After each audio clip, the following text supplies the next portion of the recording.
up? What's up? This is your girl Jules Jessie here with another episode of Clapback Culture. Happy Thursday, y'all.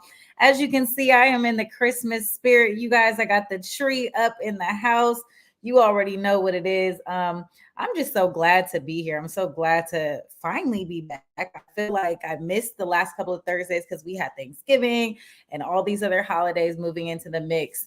So, listen, we've missed a lot of topics, but there is a lot of stuff going on that I cannot wait to talk to you guys about. So, of course, I have Rado coming into the show later on. And as he pulls in, make sure you share the stream if you haven't done so already. We want everybody to know what we're talking about this week, okay? Because guess what? It's a lot on the menu. And there's stuff that I want to talk about that we didn't get a chance to. Listen, you guys, let me pull some of this up. We got a lot going on. How is everybody holiday? Make sure you tap into the comment section this evening, you guys. You know, we like a collaborative show over here, so we want to make sure you guys are pulling up and having a conversation with me. Listen, this is old news, but this is some news that I want to show you guys. Did we hear about Derek Chauvin being stabbed 22 times in prison by an inmate? I feel like we heard about that and then it was kindly swept under the rug. I mean, of course, Black Twitter was all over this. This was one of those situations where a lot of people in the comments felt as if this was, karma coming back to haunt the former Minneapolis police officer. If you guys don't remember Derek Chauvin, I don't know how you could forget. But this is the officer, the former officer that was charged and convicted of murdering George Floyd back in 2020. Did you guys hear about this stabbing? I mean, 22 times while he was since he's been in custody, in an incident by another inmate. He did survive. He survived the attack. And listen, this is a big deal.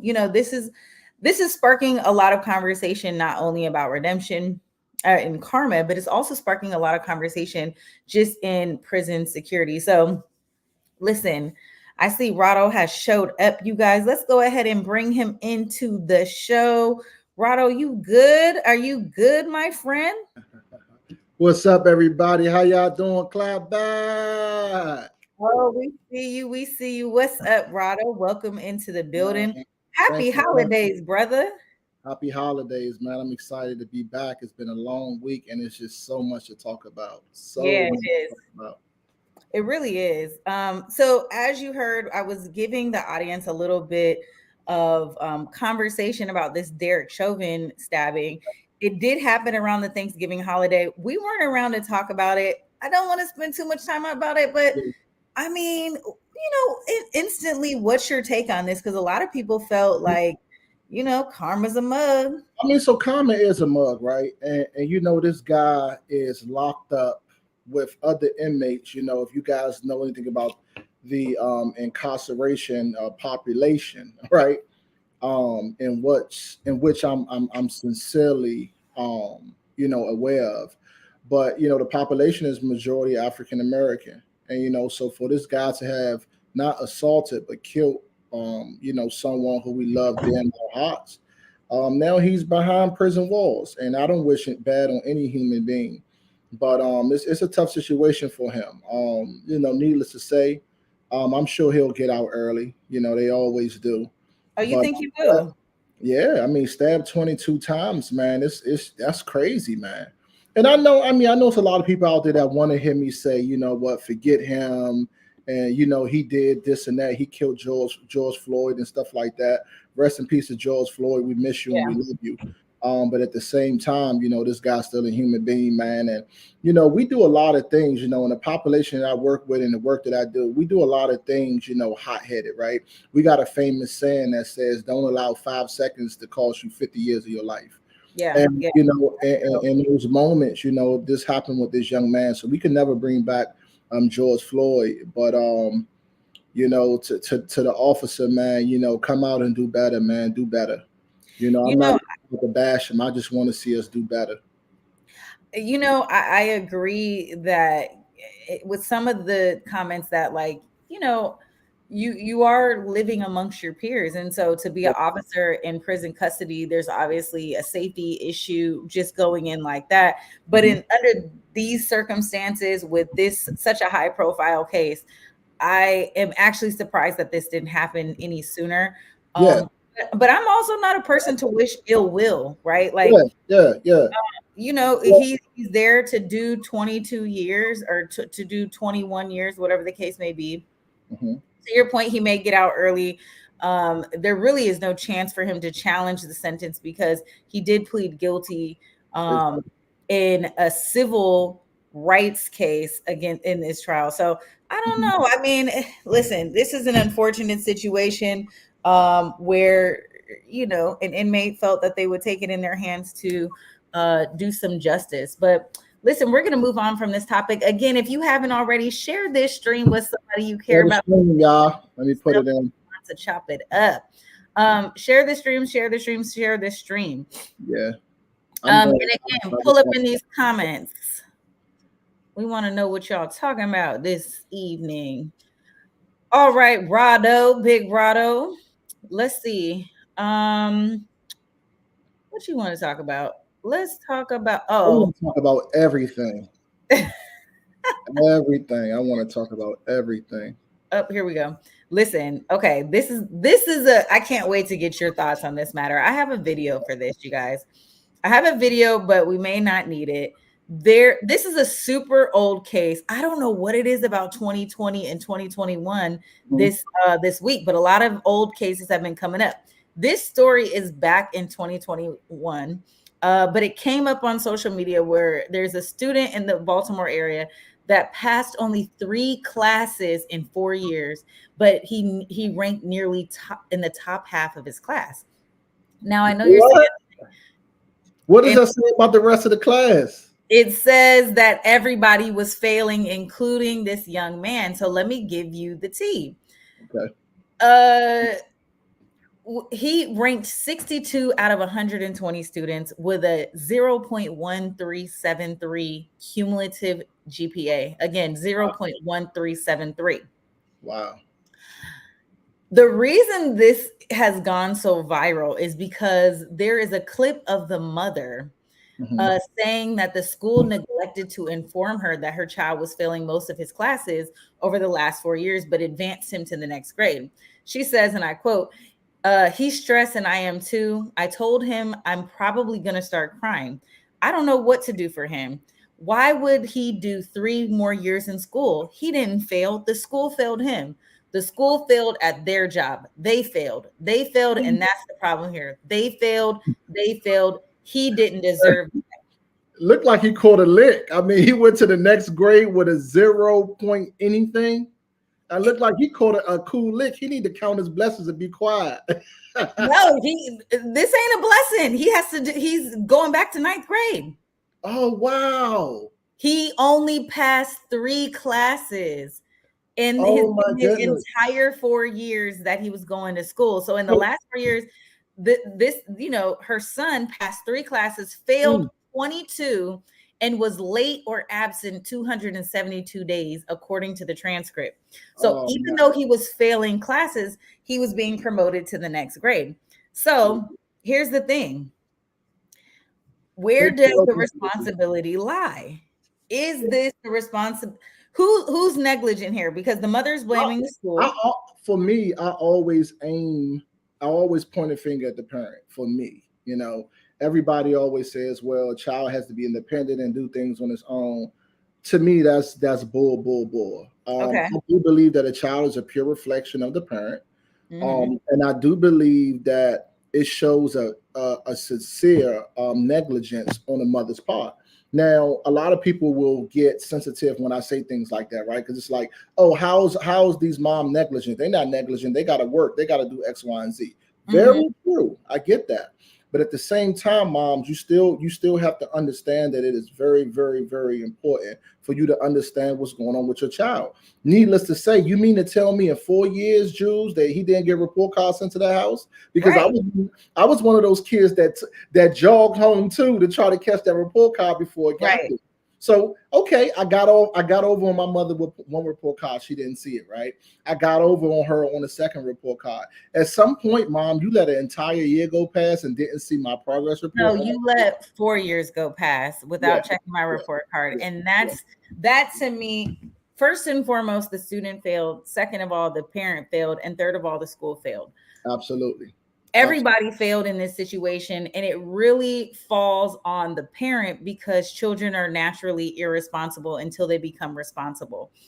It Mm, is the responsibility of a parent to raise a child to be responsible. yeah, And I say that because if you, first of all, if you're not seeing any report cards come in, how are you even measuring the success, the growth, the progress of your child? Like, it doesn't make any sense to me that you're not communicating with the school. Are you interested in anything that he's doing at school? Does he have any extracurricular activities? Like, this young man, in addition to the rest of the 120 students, right? Because there's 60, if he's ranking 62 out of 120 students, this school has failed a student body for a number of years by passing them to the next grade. And in fact, the article doesn't really go in depth to say whether or not they lost their accreditation, because it seems like this is some kind of specialty school. But nonetheless, where is the parent's role in terms of communicating back and forth with the school and communicating with their child to understand really. the inner workings of this? So this is why Agreed. social media is in a big outrage. And I think this has just kind of recirculated a conversation that a lot of people and a lot of parents needed to have. So I agree with you. So me, I'm old school, right? So I believe in tearing a child's behind up, right? And this is why Right. I say it's so important and imperative for fathers to be in these children's lives. Because even though we have young men, right? And I say young men because young men come into themselves at that teenager age, right? But there's Mhm. still a different responsibility and a different relationship with a man and a young man. You Yeah. know, they might raise up to mom, but to us, we're still always alpha male if you're a masculine male. You got to get in these households and you need to call me.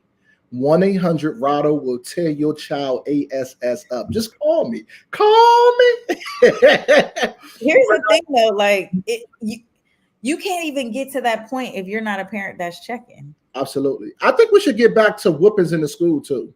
I'm for Oh no, corporate. I'm not with I'm that. for that. I'm for that. Have No, you? you're not. But I really am. I really am, right? So I used to be one of those people that was like, I would never, never, never, you should never touch my child. Because you had teachers, some teachers were negligent. But is there any child in the history, right, of the United States or when they was piloting these children, did anyone die or did anyone get was anyone really harmed? What I will say is that that paddle kept children from jumping on desks. That paddle kept children from fighting their children. That paddle kept children in line when parents weren't doing it at home. So You for know, me, here's the thing about that though. It mhm, was what you're saying is that because kids weren't getting paddled left and right, there was just that threat that you could, yeah, right? yeah, yeah, And that's all it takes. but here's why I said that won't work in this day and age. Okay, The generation of students that we have right now, their yeah, turn. Like they are not who we were. They're not who our parents were, our grandparents. Like they are a whole different yeah. climate of And, children. and I won't be disrespectful when I say the worst version because no, we have a phenomenal children and phenomenal young people. But what I Mhm. will say is that we are now experiencing the most watered down moral and value generation that we've ever seen Oh in the yeah, history of the United States. We have the gap is too far. We have gotten away from even saying no, no, sir, and yes, ma'am. Right? We don't even know our pronouns. Have you even heard anyone say Mister or Mrs. to anyone? No, they just call them by their name. You got kids out here that call their mother Keisha. Keisha, I'm hungry, Keisha. yeah. I mean, look at That's the mom in this crazy. situation is coddling and enabling her son Yeah, as a way to also deflect from her being responsible in this situation. And absolutely. so we're also living in a new generation of parents that are not ready to take on the heavy responsibility that it is to raise a strong young person. So we're Can gonna we, table that conversation. Go ahead. can we Final finally say that? Can we finally say that? Because we've been waiting for the last days forever. Our grandmothers forever has told us we living in the last days. Are we here? Is this what it looks like? Listen, if my grandmother was still alive, she would probably Man, still be saying these are the last days, man. Do everything you can, guys and gals, because we're living in the last days. Your grandmother been telling you this for years. This is the last days, man. Everybody, man, that's watching us live, man, make sure you tune into that link, man. Tune in, tap in, and share the stream. Listen, To the stream. got to talk about your boy Draymond Green. Oh, Draymond. Oh, Draymond, your past is haunting you, sir. The NBA finally drops that suspension on Draymond Green indefinitely. They're saying it's for the punch. A lot of us are thinking it's just for his historical past of being overly aggressive on the court. The Golden State forward is expected to undergo counseling before returning to play.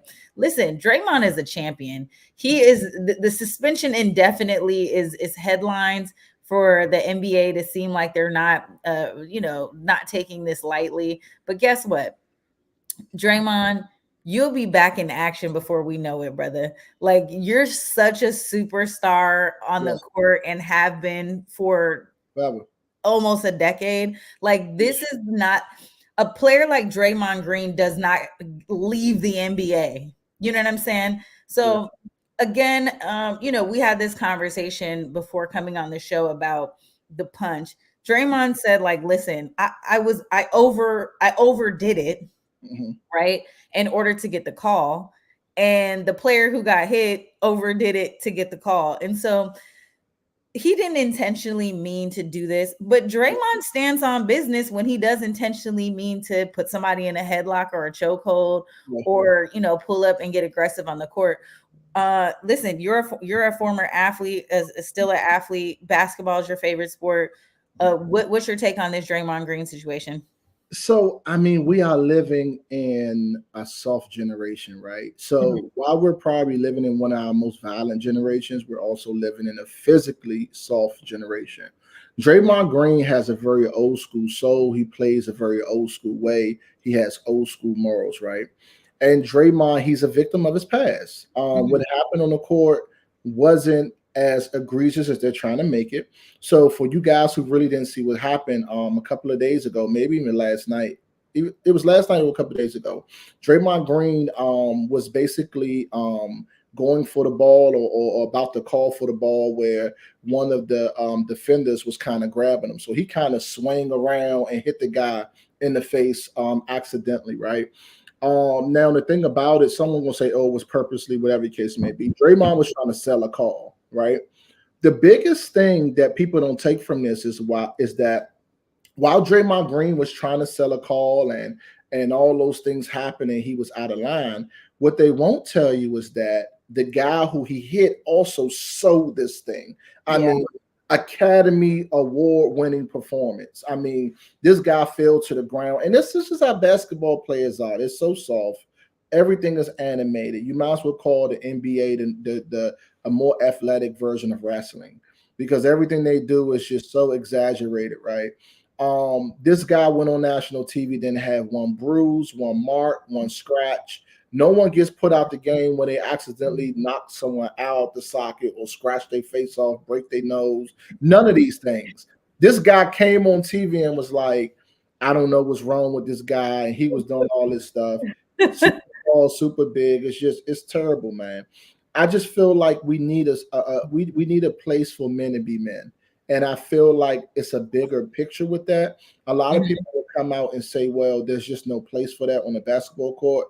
But what I will say is that while that's not a part of the game, things happen, and we've evolved into a new game of flopping and all these sporadics and things of that nature. And I feel like at this point it's not as big as what they're making it. I really don't think so. I think the NBA feels forced to make it a bigger issue than what the fans and the players and even the athletic officials really feel like it is.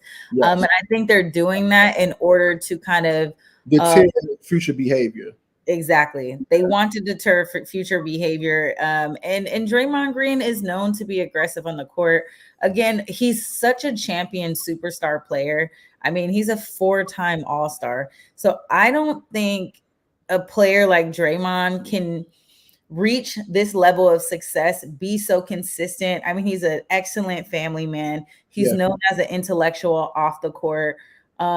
This is a great guy. Like Draymond's not a guy to be suspended from the NBA indefinitely. So, was it a flagrant? Okay. But let's call it a flagrant and then let's move on. Let's move on. Let's move on. I don't think an ejection was warranted, but even if you ejected him, an ejection is worse, is just as bad. But we're going and now we're talking about we're suspending him indefinitely. I mean, his last altercation that happened on November the 23rd was way more egregious than this. Yeah. He actually took Rudy Gobert and put him in the chokehold, man. It was crazy, man. But that was more comical in a sense. Even in that instance, what they're trying to say is that, he took somebody by the neck, but he could have choked. He didn't do that. He just kind of grabbed him and pulled him back. He didn't choke him, it goes back to what we just said. They're just trying to deter future behavior from anything.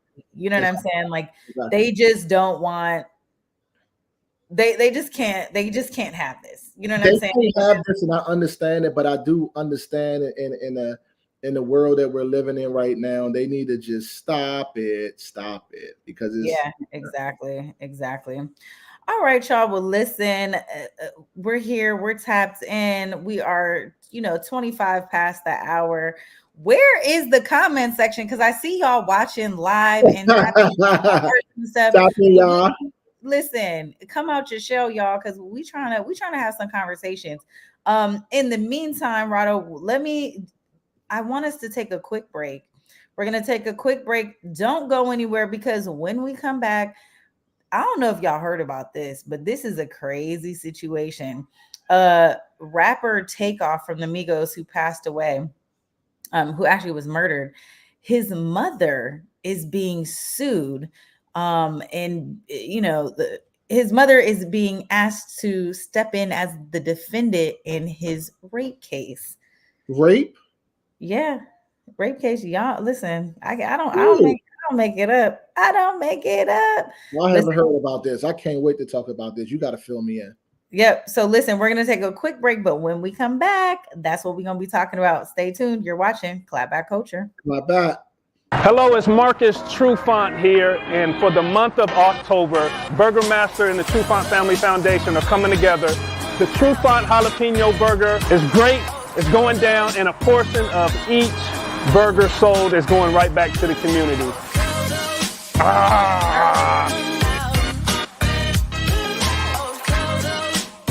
Go Hawks! Let's make it happen.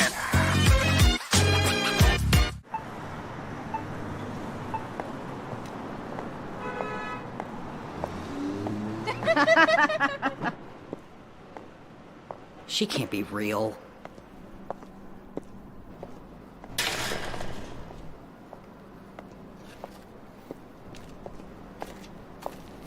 You looking to make some money tonight?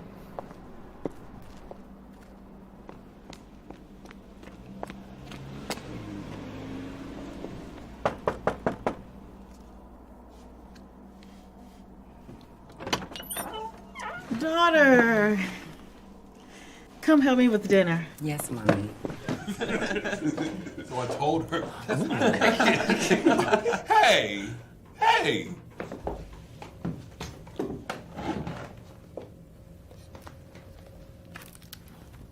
You are not the first or the only. There is a lineage you're inheriting. We are the blessed ones. The blessing.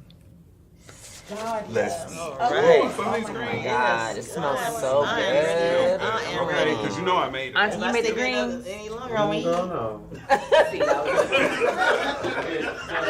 Here we are. Welcome.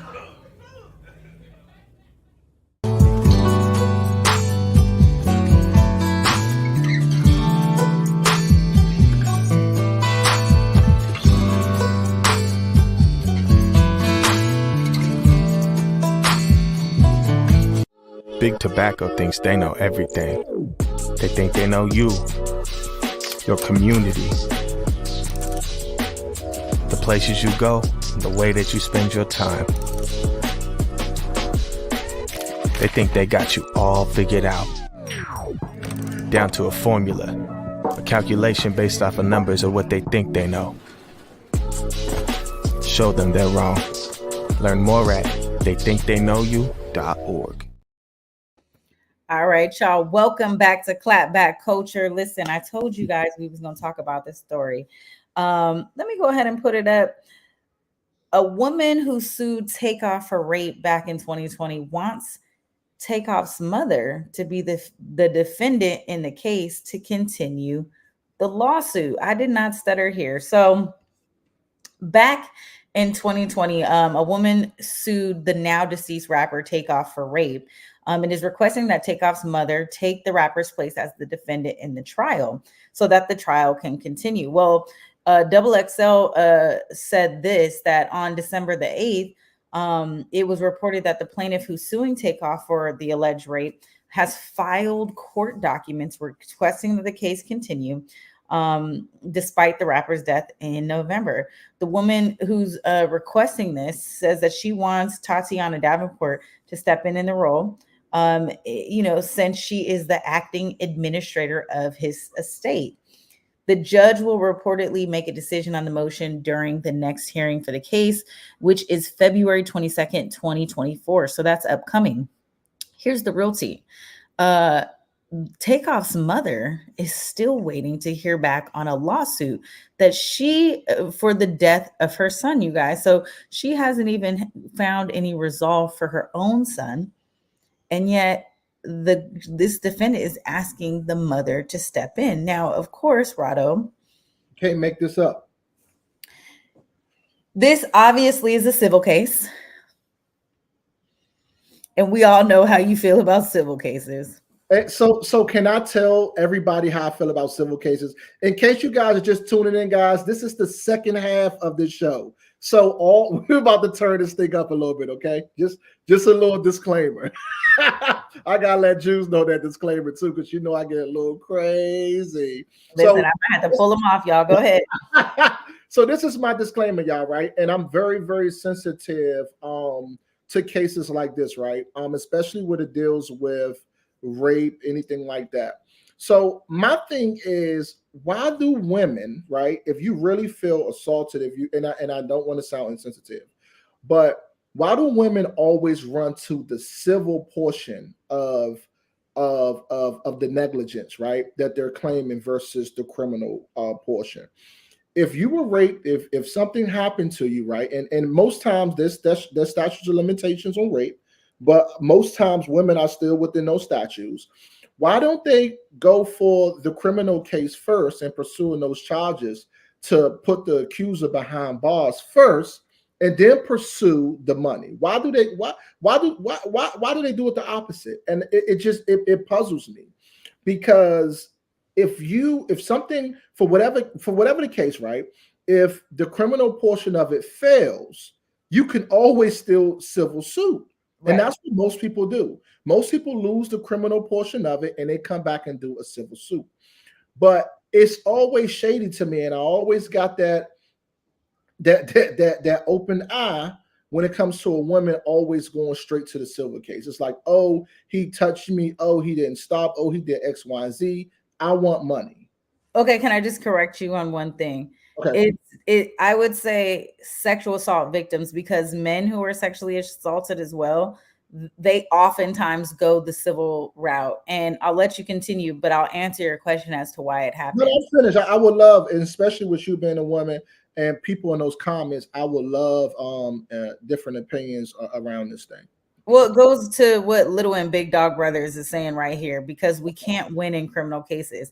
It is so much harder to prove sexual assault, especially if you don't report it the same day. Okay. In the same time, you don't do a rape kit.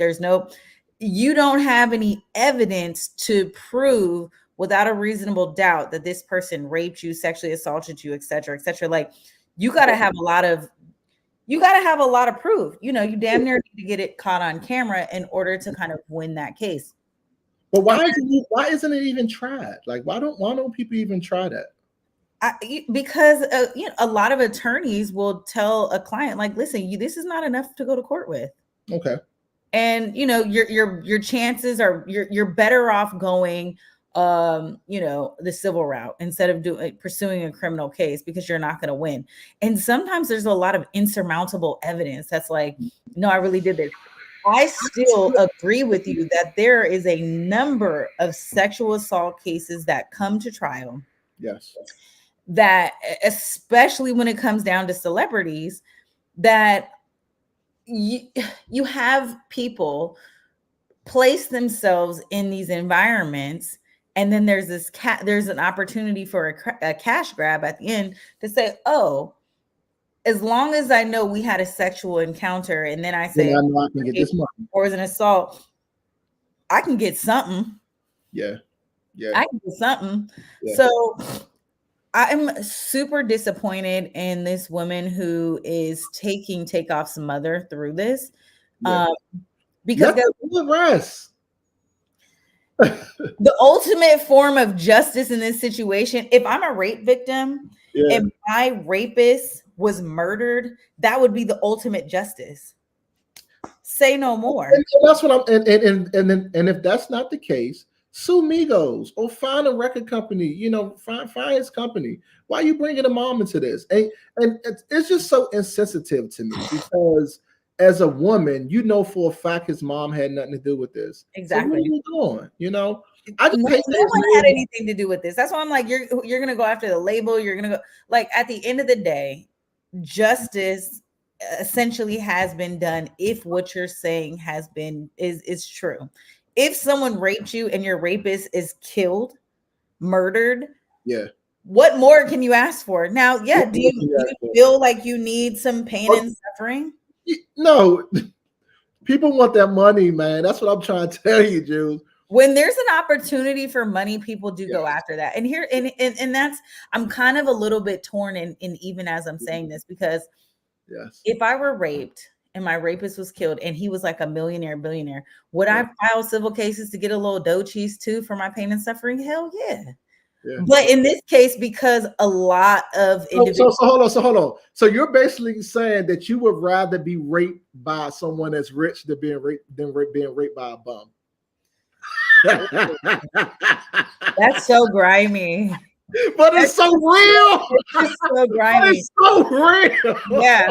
I mean, it's like it's like you're sexually a woman is taken advantage of by a man who has nothing. They're like, dang, like it's a lose-lose situation. You didn't took my innocence forever, and I can't be compensated. So for me, that's just my thing. It's always a red flag. I'm always triggered by that, because I've seen some real situations growing up in high school and college and a lot of different places where women cry wolf, women lie and come out and say that men did things, to take advantage and get that money. So I really appreciate your perspective on that. And also little and big dog brothers. I appreciate you kind of speaking on that, because for me, the first thing I think about when a woman says, oh, I need money, it's like, girl, stop. Were you raped, or do you just want this man's money? And it just so happens that every time it's always women coming after men of power. But I will say that men of power do have an ego sometimes and might feel like, they might feel obligated to things. But women, stop putting yourself in these rooms. This is what y'all do. Yeah. You know that guy's got a bag. You come to this hotel room, you change it to that robe. You are willing to do everything to be around this guy, get these bottles and do everything. And you're willing to have sex. But the second we kick you out the room and say, you nothing, the second we disrespect Uber. No, the second that you don't get a call back, a text back, Cash App. But it's when we belittle the women though. It's when men say, you know what? We get up, here's a rag, get out my room. When a woman feels so devalued like that, they're like, oh, what? Oh, I'm about to get everything I can. But that wasn't the case, mama. You drank good, you ate good, you got a little bag out of the situation. Now you want what I work for. Boo, you wasn't shooting in the gym. Now, if I took that vagina, I deserve everything that's coming my way. But if you gave it up and you love my presence and you love my aura and all those different things, stop lying on me, girl. Yeah, there is a rape culture It is a rape culture. that I think has emerged over the last maybe 10 years now. Absolutely. Where sexual assault, and guess what, I'm gonna go on record and say this: I am not a fan of the Me Too movement. And I never was a fan of the Me Too movement because I felt that there were droves of women and men that came out and was like, this person sexually assaulted me or made me or said something sexually explicit that made me feel uncomfortable. And a lot of people lost their reputations, lost their careers, lost their money, lost their jobs because of it. And you didn't have to ever prove without a shadow of a doubt. You didn't have to prove in a court of law that any of this happened. It was just like, here's the allegation. It's somebody who felt some type of way. They're now putting that on you. Like, think about all the shit that you say to somebody, and it's just like, you don't know if you offended them or not. Or maybe you were having an inappropriate conversation with your colleague, and that was something that you guys could easily have. But my thing is, everyone should have the opportunity to defend themselves. And I feel like when the Me Too movement era came out, it was just cancel culture. And the people who were being accused never had an opportunity to truly defend themselves. And people kind of backed off from it. And I think that's what we're going to see. I think that's what we're seeing in the next topic that we're going to talk about, you guys, which is this Jonathan Majors situation. Oh, I cannot wait to talk about him, man. Yeah, so let's go ahead. We can move right on into that. Let's hop into that. And shout out to Megan. You a real one, Megan. Because nobody understood why you stood by that man's side while he was going through this. But guess what? That video came out, and John Myers, you fast as he mother. John Majors. Yeah, you see him sprinting through the street like that, trying to get away from this girl. Listen, we have the video, you guys. So I'm gonna play the video, but let me tell you what we're looking at here. So if you remember, Jonathan Majors was in a relationship with his ex. Her name is Grace Jabari. She was I believe she's a dancer. There was a night in question where the two of them got into a physical altercation. Excuse me? Exotic? No, she was like a ballerina. Okay. Okay. Continue. Come get your boy. Listen. So Jabari. I'm sorry, Grace Jabari. You guys. Her and Jonathan Majors got into an altercation in the backseat of a cab. If you guys remember, it was over him receiving a text message from another woman that was like, I can't wait to kiss you again, or something of that nature. Long story short, there was like a scuffle over the phone. And then his ex, Grace Jabari, accused Jonathan Majors of physically assaulting her.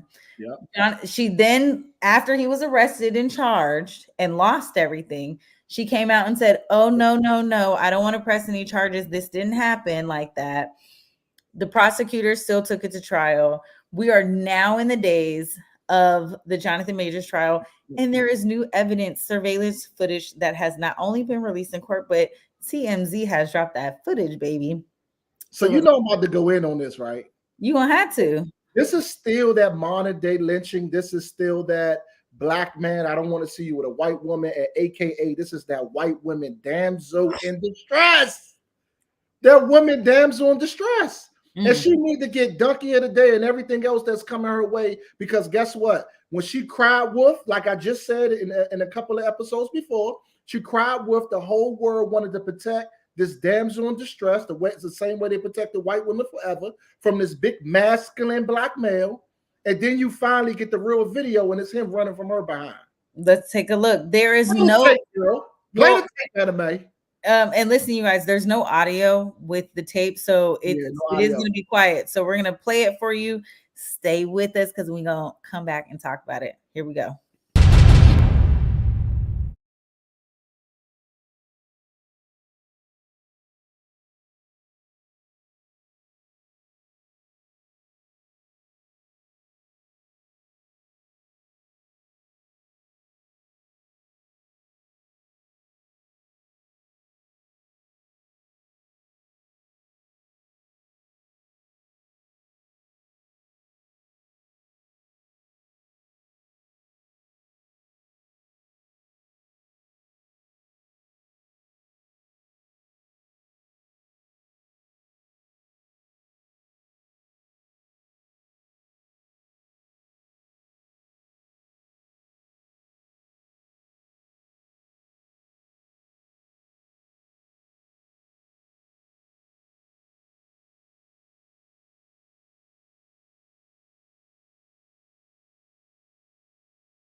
Listen, the video goes on and on, but you guys get the gist, okay? You guys get the Hey, gist. Jules, that's how you run from 450 years of slavery. That boy was running, wasn't he? Run, Forrest, run, Forrest, run. You know, we're laughing and making a joke out of this, but I really feel some type of way because Jonathan Majors lost so much behind this. And so for this woman to accuse him of being physically assaulted and then saying that she was so scared, she was in fear of her life, you are the aggressor. Yes. If you're scared of somebody, I've never seen nobody get their tail beat and then go run after the person that they're scared of. Yes. That is not anyone's natural instinct. And it's not like she chased him for a while. Yeah. So the part of the video that we didn't show is that she runs back to their apartment and then turns into the damsel in distress. With all the other people standing With out. all the people standing around and puts on this whole show. Oh, my finger hurts. Yeah. I have scratches on my neck. Yeah. Listen, Yeah. the taxi driver in the case. So let me give the people a little bit more context. The taxi driver in the case stood towards or leaned towards Jonathan Major's side of this story and said that he was trying to get away from his ex-girlfriend, that she was the aggressor and that she was assaulting him. Jonathan Major's attorney gave the defense's closing arguments in the morning and said that, you know, here we are, here to end this nightmare for Jonathan Majors. You here see what is obvious. Jonathan Majors is innocent. He been innocent. Nobody can believe us. Nobody can believe the voice of a black man. He been innocent. He been saying this. That pure same old damsel in distress BS that we knew was coming. And big shout out to Megan Good because she stood beside this man and we couldn't understand it. I couldn't even understand that dynamic, right? So for a black woman to get with a black guy, I'm trying. Hold on. Megan, was you texting him? Ooh. Okay, I see it now. So this is okay. exactly I like that theory. Yes. Because we do Yeah. know that Megan is a woman of substance, right? So we know that she's just not hopping into something. This had to be going on. So this white woman now saying like, "Oh no, I'm not going to lose you to this woman," and this whole kind of thing occurred. But it also proves a point that Jonathan Majors didn't want this woman. Now listen to this, women. Okay, listen to this. Very clear. When we run from you and don't come back, we don't want you. Anytime you fight with your significant other, this is what a man is going to do. We're going to talk trash, we're going to threaten, and we're going to do all these things, and we're going to walk away. But guess what we're going to do? We're going to turn around and talk some more trash and make sure that you coming back to the argument. What this guy did was totally flee the entire scene. I won't want to say he was scared for his life, but it's so sad that in today's day, you can tell that Jonathan Majors calculated everything that was going on at that point. The first thing he knew as a professional was that, one, he was in an altercation with a white woman, which is a total no-no. Number two, he's a public figure, so he knows that he cannot be attached to any kind of domestic abuse with any woman, especially emphasis a white woman, okay? Number three, I really, really love that they went, and I really don't think the prosecutor wanted this. I know the prosecution didn't want this, but they allowed the testimony of the driver. Anytime a situation happens in a vehicle, the most important testimony is the driver, okay? Now, we can say all this about the drivers looking forward. No. The driver job is to be in control of the car and understand everything that's going on. So you have this thing that God blessed us with called peripheral vision, right? And that means that you can have those eyes in the back of your head. All our moms had in our whole life. I'm saying this because me and Jews, we kind of was on the fence about putting the Tory Lanez case in clapback today, because we've learned that they allowed the driver that was driving Tory Lanez and Megan that night to actually submit a testimony, which was very, very important because he was the number one witness. He was there in the whole altercation, right? The same as this cab driver. But Jonathan Majors, one of the things that me and Jules agree on is that this phenomenal man lost everything. And it's so sad that not only did he lose everything, but even in the heat and in the battle right now, with everyone understanding that all her allegations was false and that he is actually was telling the truth and is an innocent man, no one has gave him back anything. So now we got a black man, Jonathan Majors, with a white woman, the damsel in distress, that put on this whole show, right? And she's not going to be prosecuted. And this is why I'm triggered, Jews. I'm triggered because this same white woman, this damsel in distress, could have changed the narrative and said that he touched her or raped her or done something inappropriate. It's been happening for over 500 years. This whole interracial dating thing that was prohibited for so many years is out of control. We're still sitting in today's day. Tell me how you feel, Jews. I think, in this situation, there's a lot of ways that we should continue to look at this, right? We should look at it also from a lens of domestic violence victims. And we talked about this last show. And you and I had a pretty serious back and forth about it. Real domestic violence victims who get into physical altercations with their romantic partner fail to report out of fear. Okay. And to have somebody like Grace Jabari say, this is of the same volume and destroy this man's reputation, career, and financial standing, to me is just so negligent, and that it's time for us to see exactly what this is. His ex-girlfriend was bitter and revengeful. She saw that text message and went ham. And she was trying to grab the phone and do all of this. And when you think about what essentially he is defending, right?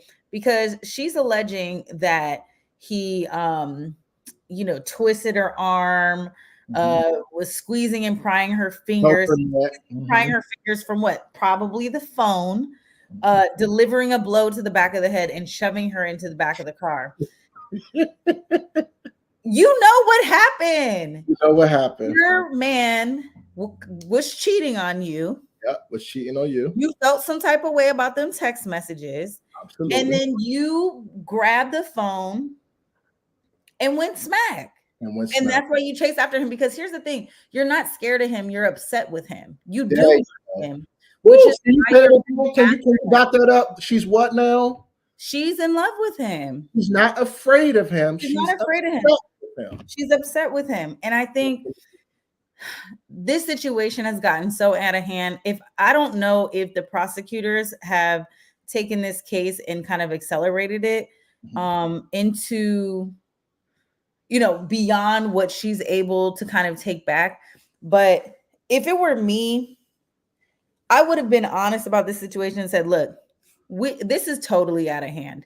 Yes. We got into a fight. I was drunk. I was doing a little bit too much. I was really feeling some type of way, and I'm gonna stand on business.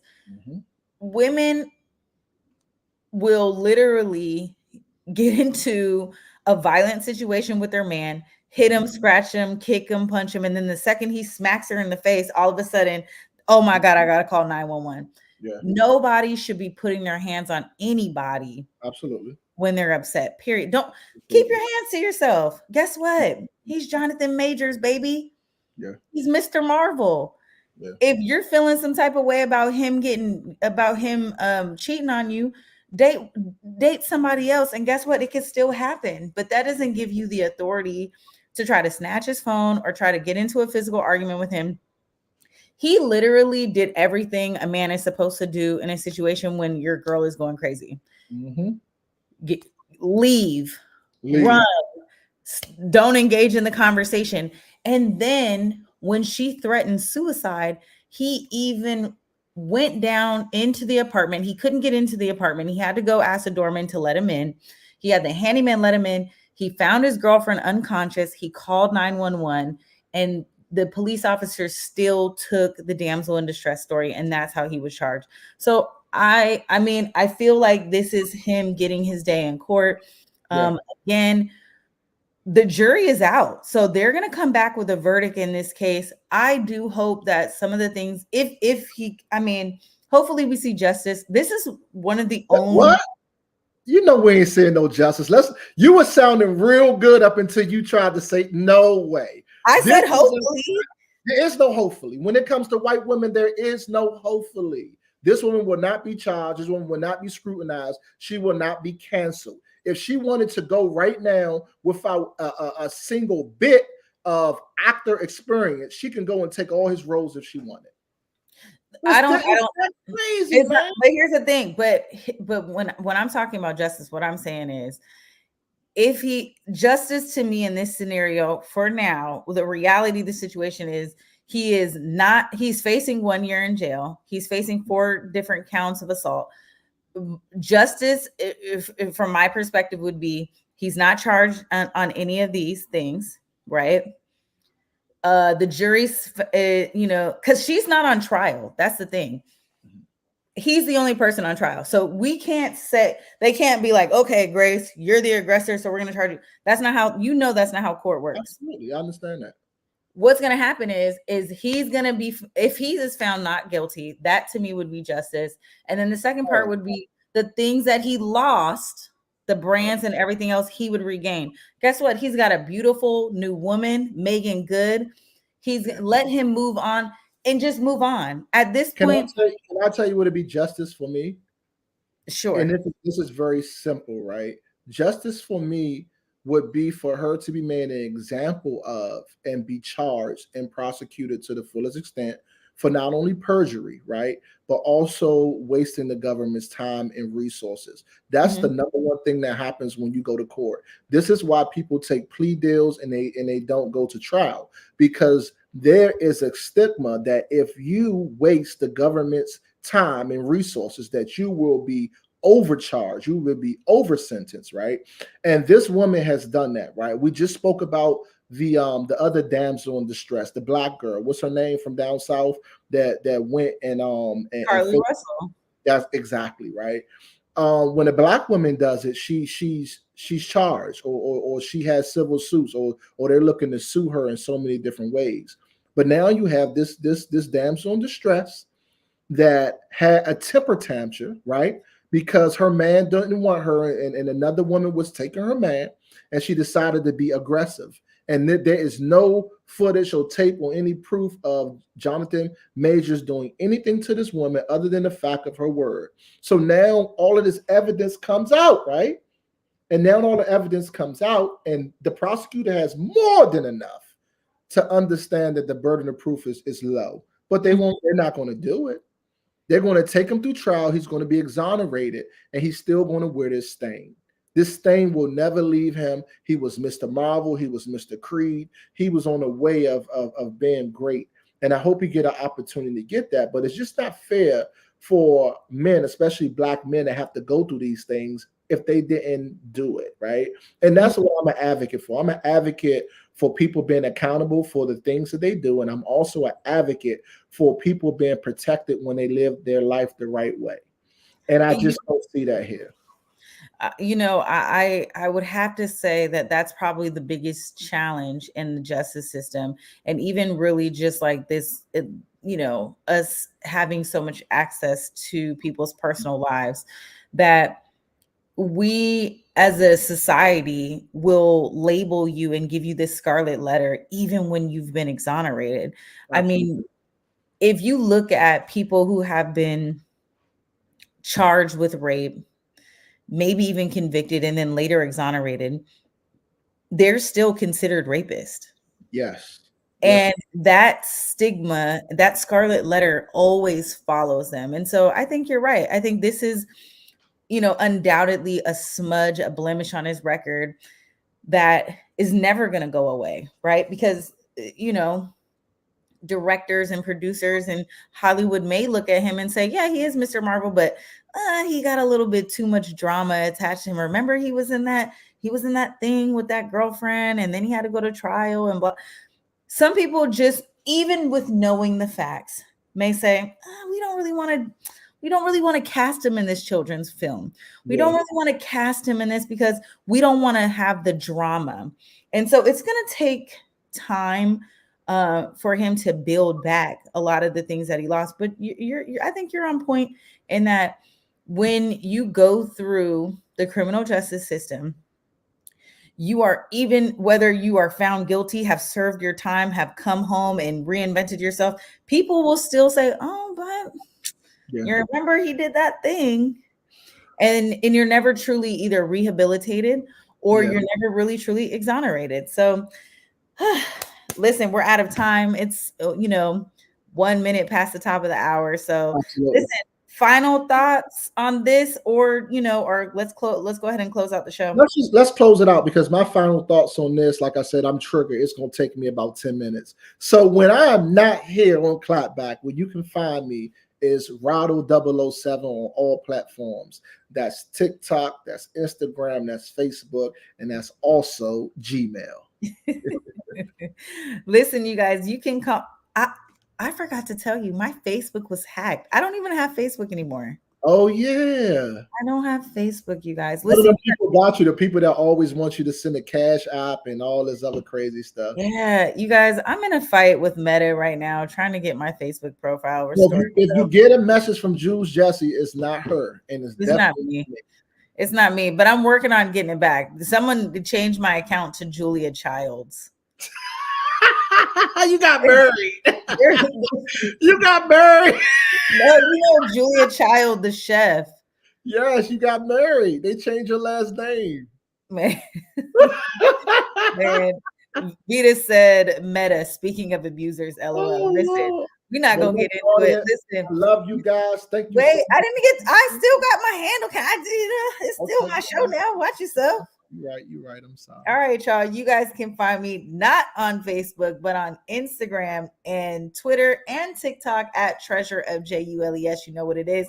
Listen, we will not be here next Thursday. The holidays are among us, and Rado and I's schedule is just like out of control. So we will not be here next Thursday. So don't look for us. And then I'm just gonna look really quick since we're here. We're not gonna be here next Thursday. We will be back on December the 28th, y'all. So come back, tune in. We want to talk to you guys before we wrap up the year. Of course, until then, stay peaceful. Stay peaceful. Love y'all. Peace. Peace and chicken grease. Come on. Oh, wait a minute. How do I close out? Peace.